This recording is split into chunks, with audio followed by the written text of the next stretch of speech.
மிதுன ராசி உங்களுக்கு இந்த மார்ச் மாதத்துக்கான பலன்கள் என்ன அப்படின்றத பார்க்கலாம்.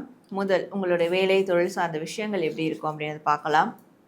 ஸோ மிதுன ராசி வேலை தொழில் சார்ந்த விஷயங்களில் விட்டு போன உங்களுடைய ப்ராஜெக்ட்ஸாக இருக்கட்டும், இல்லை விட்டு போன உங்களுடைய தொழில் சார்ந்த ஏதோ ஒரு முதலீடு சார்ந்த விஷயமா இருக்கட்டும், அதெல்லாம் கை கொடுக்கும் இந்த மாதம் அப்படின்னு சொல்லலாம். உங்களுடைய கொலீக்ஸ் வந்து உங்கள் டீம்லேருந்து பிரிஞ்சு போயிருக்காங்க, ஆர் உங்களுடைய ஸ்டாஃப்ஸ் உங்ககிட்ட இருந்து வேறு இடத்துக்கு போயிட்டாங்க அப்படின்ற போது, பட் அவங்க வந்தால் நல்லா இருக்குமே, அவங்க எனக்கு நல்ல ஒரு கம்பேட்டிபிளாக இருந்தாங்களே, கரெக்டாக இருந்தாங்களே, எனக்கு கம்பெனி கொடுத்தாங்களே, நான் என்னோடய வேலை விஷயங்களில் பெஸ்ட்டாக இருந்தது பெர்ஃபார்ம் பண்ணுறதுலாம் அப்படின்றது உங்களுக்கு இருந்ததுன்னா, ஸோ இந்த மாதம் அவங்க மீண்டும் உங்களை அப்ரோச் பண்ணுறதுக்கான ஒரு மாதமாக இருக்க போகுது. அவங்க சைட்லேருந்து ஒரு அப்ரோச் வரும், அந்த ரீயூனியன் வந்து நடக்கும். வேலை தொழில் சார்ந்த விஷயங்களில் 6 மாதத்துக்கு முன்னாடி எப்படி ஒரு குதூகலமாக இருந்தீங்களோ அந்த ஒரு உற்சாகம் இந்த மார்ச் மாதம் உங்களுக்கு கிடைக்கும் அப்படின்னு சொல்லலாம். ஸோ பிஃபோர் 6 மாதத்துக்கு முன்னாடி இருந்த அந்த ஹாப்பியான மூமெண்ட் உங்களோட வேலை தொழில் சார்ந்த இடங்களில் அகெயின் இந்த மாதம் வந்து நடக்கும் அப்படின்றது உங்கள் ரீடிங்கில் இருக்குது. மிதுன ராசியில் இருக்கிறவங்களுக்கு லவ், மேரேஜ், ரிலேஷன்ஷிப் சார்ந்த விஷயங்கள் இந்த மார்ச் மாதம் எப்படி இருக்கும் அப்படின்றது பார்க்கலாம். ஸோ லவ் மேரேஜ் சார்ந்த விஷயங்களில் நல்ல ஒரு யூனியன்ஷிப் இருக்கும். ஸோ லவ்வில் இருக்கீங்கன்னா இப்போ அதை கமிட்மெண்ட்டுக்கு கொண்டு போகிறதுக்கான முயற்சிகள் எடுப்பீங்க. அது நிறைய பேருக்கு பாசிட்டிவான ஒரு ரிசல்ட்டையும் வந்து கொடுக்கும். அதை செலிப்ரேட் பண்ணுற அளவுக்கு ஒரு விஷயத்தை நோக்கி வந்து போகும்னு சொல்லலாம். ஸோ மேரேஜ் சார்ந்த விஷயங்களில் உங்களுடைய பார்ட்னரும் நீங்களும் ஏதாவது ஒரு செலிப்ரேஷன், கெட் டுகெதர் பார்ட்டி இந்த மாதிரியான விஷயங்களில் நீங்கள் ஈவெண்ட்டில் கலந்துக்கும் போது ஸோ உங்களுடைய ரிலேஷன்ஷிப் வந்து பேட்சப் ஆகும்.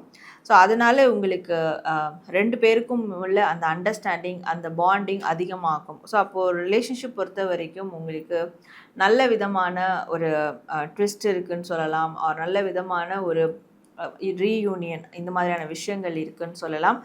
ஸோ கமிட்மெண்ட் நோக்கி போகிறதுக்கான ஒரு மோமெண்ட்டும் இருக்குது. மிதுன ராசியில் இருக்கிறவங்களுக்கு பணம், பொருளாதாரம் சார்ந்த விஷயங்கள் எப்படி இருக்கும் அப்படின்றத பார்க்கலாம். ஸோ உங்களோட பணம், பொருளாதாரம் சார்ந்த விஷயங்களை பொறுத்த வரைக்கும் ஒரு கிளாரிட்டி கிடைக்கும்.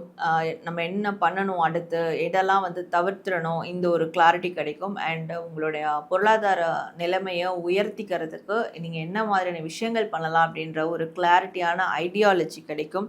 சில பேர்கிட்ட கிளியராக கம்யூனிகேட் பண்ணுவீங்க. ஸோ இதை சார்ந்து உங்களுடைய ஒரு கடன் பிரச்சனை இருக்குனாலும் சரி, உங்களுக்கு கொடுக்கல் வாங்கல் இருக்குனாலும் சரி, ஏதாவது ஒரு இன்வெஸ்ட்மெண்ட் வேணும்னாலும் சரி, அது குறித்து நீங்கள் ப்ராப்பரான ஒரு பேச்சுவார்த்தை ஈடுபடுவீங்க. அது உங்களுக்கு நிறைய கிளாரிட்டியை வந்து கொடுக்க போகுது உங்களுடைய பணம், பொருளாதாரம் சார்ந்த ஒரு சூழலில். மிதுன ராசியில் இருக்கக்கூடிய ஸ்டூடெண்ட்ஸ்க்கு இந்த மாதம் எப்படி இருக்கும் அப்படின்றத பார்க்கலாம். ஸோ மிதுன ராசியில் இருக்கக்கூடிய ஸ்டூடெண்ட்ஸ்க்கு இந்த மாதம் ரொம்ப சென்சிட்டிவான ஒரு மாதமாக இருக்கும் அப்படின்றதுனால எப்போவுமே ஹாப்பியாக இருங்க. ஸோ படிக்கிறது கூட அதில் வரக்கூடிய ரிசல்ட்டை கூட ஹாப்பியாக எடுத்துக்கோங்க, ஸ்போர்ட்டிவாக எடுத்துக்கோங்க. ரொம்ப அதை காம்ப்ளிகேட் பண்ணிக்க வேண்டாம் அப்படின்னு நீங்கள் சந்தோஷ மனநிலையோடு இருந்தால் மட்டும்தான் ஸ்டூடெண்ட்ஸ்க்கு நீங்கள் என்ன நினைக்கிறீங்களோ அதை உங்களால் அச்சீவ் பண்ண முடியும். ஆனால் சில ஸ்டூடெண்ட்ஸ்க்கு என்ன ஆகும்னா இன்ப அதிர்ச்சிகளாக நடக்கும். ஓகே, நான் இந்த மாதிரியான ஒரு ரிசல்ட் எதிர்பார்க்கலாம், ஆனால் அதை விட அதிகமாக இருக்கே, லைக் பெரிய ஆஃபர் ஒன்று கிடச்சிருக்கே, ஸோ இந்த அளவுக்கு எனக்கு ஆஃபர்லாம் கிடைக்கும்னு நினைக்கல. இந்த மாதிரியான இன்ப அதிர்ச்சிகளும் நடக்கும், ஆச்சரியமான விஷயங்களும் நடக்கும். அட் த சேம் டைம் நீங்களும் ஹாப்பியாக, ஸ்போர்ட்டிவாக உங்களுடைய ஸ்டடீஸை வந்து மேற்கொள்ளணும் இந்த மார்ச் மாதம் அப்படின்னு இருக்குது. மிதுன ராசியில் இருக்கக்கூடிய முதியவர்களுக்கு எப்படி இருக்கும் அப்படின்றது பார்க்கலாம். ஸோ முதியவர்களை பொறுத்த வரைக்கும் கொஞ்சம் உங்களுடைய தனிமைக்கான உங்களோட ப்ரைவசிக்கு நீங்கள் இடம் ஒதுக்கணும் அப்படின்ற மாதிரி இருக்குது. யாராக இருந்தாலும் ஒரு பவுண்ட்ரி செட் பண்ணுங்கள், ஒரு எல்லை வரையறை செட் பண்ணுங்கள். எல்லாரையும் எல்லா நேரத்துலேயும் உங்களோட சேர்த்துக்காமல் இருக்கிறது நல்லது. அண்ட் உங்களுடைய ஆக்ஷன்ஸ் அதுக்கு வந்து ஒரு பிளாக் இருக்குன்னா அந்த பிளாக் கிளியர் ஆகும். ஸோ அந்த பிளாக் கிளியர் ஆகுறதும் உங்களுடைய ஒரு உத்வேகத்தால் தான் ஆகுமே தவிர்த்து மற்றவங்களால கிடையாது. அதனால் முடிஞ்ச அளவுக்கு நீங்கள் தன்னிச்சு செயல்படுறது இந்த மாதம் உங்களுக்கு பெஸ்ட்டான ரிசல்ட்டை கொடுக்கும். மிதுன ராசி உங்களுக்கான ஸ்பெஷல் முருகர் மெசேஜ் என்ன அப்படின்றத பார்க்கலாம்.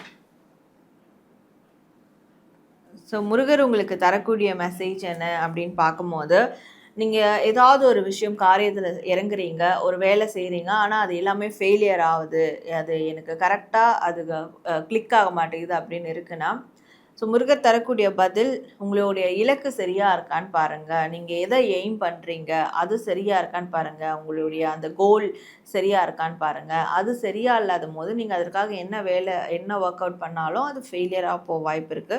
அப்போ உங்களுக்கான சரியான கோல் செட் பண்ணுங்க. அத ரீகன்சிடர் பண்ணுங்க. நம்மளோட கோல் சரிதானா? இல்ல அதில எதனா மாற்றம் கொண்டு வரணுமா பாருங்க. ஸோ இத ஃபர்ஸ்ட் ஆஃப் ஆல் நீங்க பார்த்துட்டு, அதுக்கப்புறம் உங்களுடைய செயல நீங்க ஈடுபடுத்துனீங்கன்னா, கண்டிப்பா உங்களுக்கு வெற்றி கிடைக்கும். அப்படி உங்களுக்கு உங்களுடைய வெற்றி கிடைக்கணும், நான் கரெக்ட்டா என்னோட கோல் செட் ஆயிடுச்சு, நான் இப்ப அதற்கான வேலைகள செஞ்சு நான் வெற்றி பெறணும் அப்படின்னா, ஸோ அந்த டைம் நீங்க "வேல் வேல் வெற்றிவேல்" அப்படின்ற ஒரு ஸ்லோகத்த எப்பவுமே மனசுல ஓட விட்டுட்டு, உங்களுடைய செயல்ல இறங்குங்க. கண்டிப்பா உங்களுக்கான வெற்றி கிடைக்கும் அப்படின்றது தான் முருகர் தரக்கூடிய ஒரு மெசேஜா இருக்கு.